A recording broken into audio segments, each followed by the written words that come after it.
Bon, rebonjour, Daniel Rousseau de Giovanni.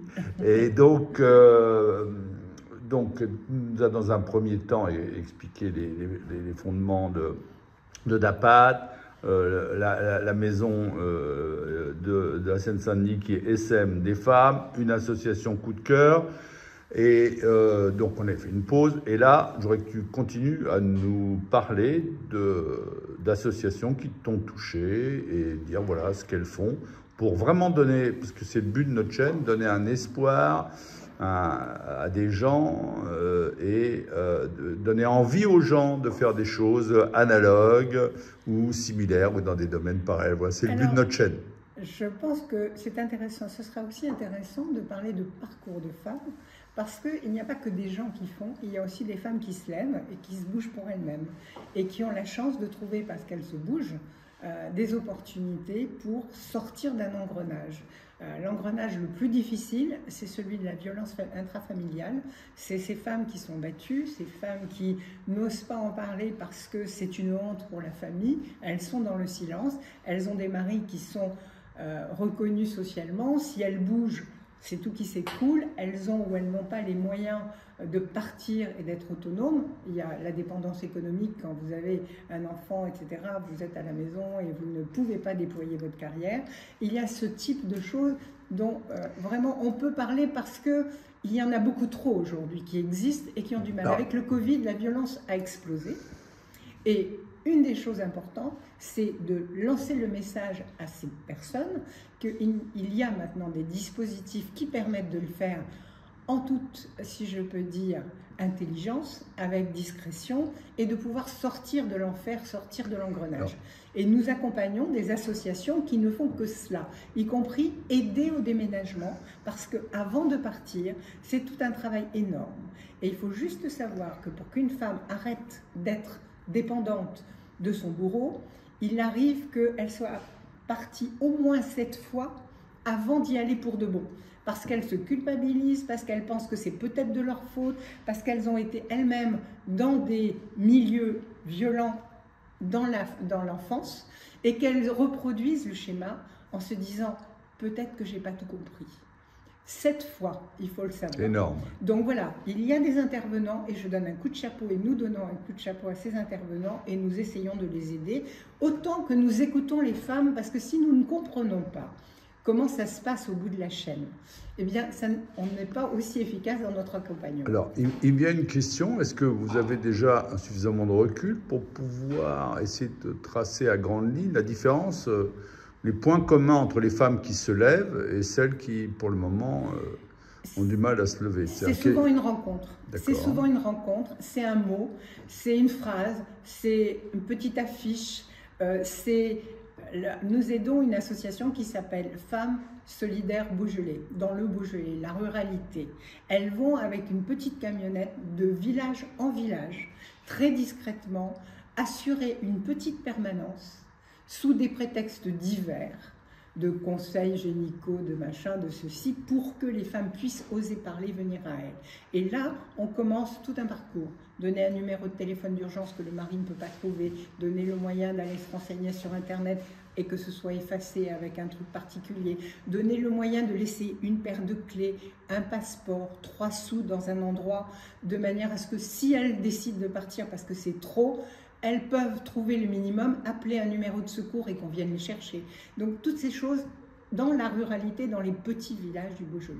Et elles font un travail absolument superbe. Ouais, moi je suis très touché d'entendre ça. Ça me fait penser à quelqu'un qui fait des choses plus modestes dans les quartiers de banlieue, qui s'appelle Yazid Kerfi, avec son camion baladeur que j'avais rencontré, qu'il faudra que j'interviewe. Et l'idée de la rencontre semble essentielle à un monde où on pense que tout, à un moment de l'humanité, on pense que tout va se faire avec des robots, des programmes d'intelligence artificielle et tout. Vraiment, c'est une question essentielle qui redonne de la dignité, qui redonne de l'espoir, etc. Ouais. Donc c'est vraiment cette histoire. C'est un regard que l'on porte sur l'autre. Ouais, et c'est Une fraction de seconde. Moi, bon, là, je raconte pas, mais je comprends très très bien ça. Et donc, je peux redonner un autre exemple oui, d'une personne avec lesquelles nous avons vraiment eu un tilt. Elle s'appelle Elina Dumont, elle est connue maintenant. C'est une femme qui vraiment a eu le parcours le plus cabossé qu'on peut imaginer dans la rue. Tout, passant par la prostitution, le vol, le machin, le truc, une famille, inceste, enfin tout le bazar, tout le pire. Et qui a réussi à sortir de là, qui aujourd'hui est remarquablement insérée, même si elle est toujours la même, un peu brute de décoffrage et très attachante.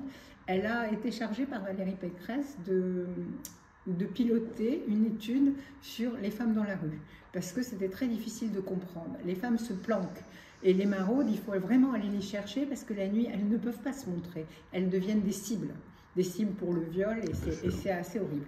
Donc, Elina, elle avait été repérée parce que, je ne sais plus, une circonstance, une personne qui a regardé cette femme différemment, qui a senti son potentiel, qui lui a tendu une perche. Elle a piloté ce rapport qui existe depuis 4 ans, qui nous a beaucoup aidé dans notre travail de fondation à la rencontre des femmes en détresse.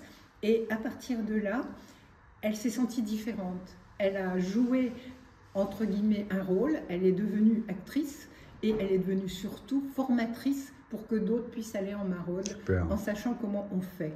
Et cette femme, elle est, quand on la rencontre, on la reçoit la semaine prochaine avec notre équipe projet, quand on la rencontre, on a toutes les forces parce qu'on sent qu'elle est devenue, entre guillemets, presque indestructible. Et ça, c'est parce qu'on lui a tendu, à un moment donné, un peu de respect, un peu de tuer quelqu'un, tu peux. À chaque fois que j'ai rencontré des gens qui avaient bifurqué, qui venaient de la prison ou ailleurs, ou d'autres choses, c'est toujours ça. C'est une rencontre, une écoute différente, un moment d'attention et un déclic qui s'opère, et une réponse, une surprise, inattendue, souvent. Un truc inattendu dans la façon dont on répond. Je te conseillerais d'aller voir une autre association que nous accompagnons, qui est absolument formidable, qui s'appelle la Ferme Emmaüs Bodonne. Et là, c'est une personne un homme qui lui-même a été en prison pendant une quinzaine d'années pour des faits de terrorisme, enfin appelé comme on veut, bref, un parcours cabossé aussi, mais avec beaucoup de puissance et d'engagement, et qui a donc créé un lieu d'accueil pour des femmes sous main de justice pendant la dernière période de leur emprisonnement. Elles sont là, elles sont libres sans lettres, elles apprennent un métier en agrobiologie, elles font de la vente sur les marchés des produits qu'elles produisent, et c'est passionnant de voir la difficulté, parce que ceci existe, la réinsertion avant libération pour les hommes à une grande échelle. Il y a moins de femmes, heureusement, en prison que d'hommes, c'est un petit pourcentage, mais c'est la première expérience. Et c'est une expérience qui marche, à tel point qu'un juge, aujourd'hui, a été voir notre interlocuteur qui s'appelle Gabi, dont je te donnerai les coordonnées, pour lui confier une femme avant qu'elle ne passe qu'elle ne soit en préventive, parce qu'il pensait qu'elle allait être abîmée, alors qu'en passant par là, peut-être on allait avoir une chance d'éviter le maximum de dégâts.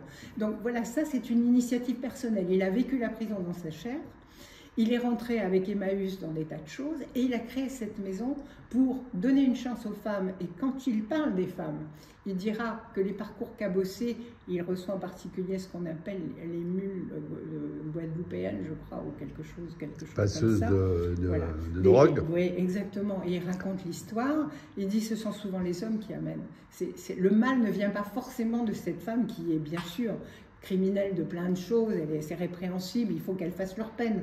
Mais sachons que si les hommes changent un peu de regard, on peut les amener à autre chose. Et je pense que tu pourras avoir un témoignage absolument fabuleux de cet homme. Ah, c'est superbe. Écoute, bon, Daniel, on en fera d'autres. On va arrêter cette deuxième série. En tout cas, j'ai été beaucoup touché.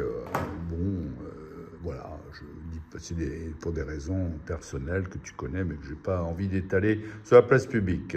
Merci.